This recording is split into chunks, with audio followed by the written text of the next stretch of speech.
नमस्कार शेतकरी बांधवांनो. या ठिकाणी जी कांदे लागवड झालेली आहे त्या कांदे लागवडीमध्ये आत्ता या दिवसांमध्ये सगळ्यात जास्त प्रादुर्भाव जास्त जाणवतो तो आहे मावा, अर्थात काळा मावा असेल, पिवळा मावा आहे. त्यासाठी चांगल्या पद्धतीमध्ये या ठिकाणी कीटकनाशक घेणं गरजेचं आहे. तो कोणतं घेणं गरजेचं आहे की जेणेकरून काळा पिवळा मावा जाईल. त्यासाठी महत्त्वाची फवारणी असेल तर ती कोणती आहे? त्यासाठी पहिलं काम असेल आपल्या चॅनलला फॉलो करा, व्हिडिओला लाईक करा, शेअर करा, आपल्या शेतकरी बांधवांना पाठवा. या ठिकाणी आपल्याला बायर कंपनीचा लेसंटा एकरी 100 ग्रॅम या पद्धतीमध्ये घ्यायचे.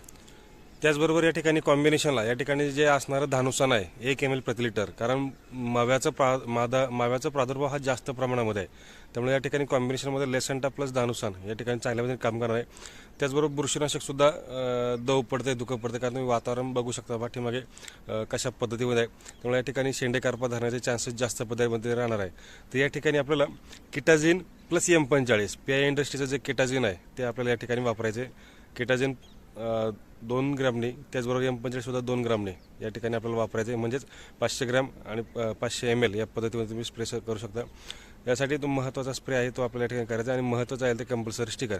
4च गोष्टी आहे, एक कीटकनाशक, बुरशीनाशक आणि स्टिकर. तर या कॉम्बिनेशनमध्ये आहे तो आपल्याला करून घ्या आणि त्याचा फायदा आपल्याला चांगल्या पद्धतीने होणार आहे. निश्चितच ही माहिती आवडली असेल तर व्हिडिओला लाईक करा, शेअर करा, आपल्या शेतकरी बांधवांना पाठवा. धन्यवाद.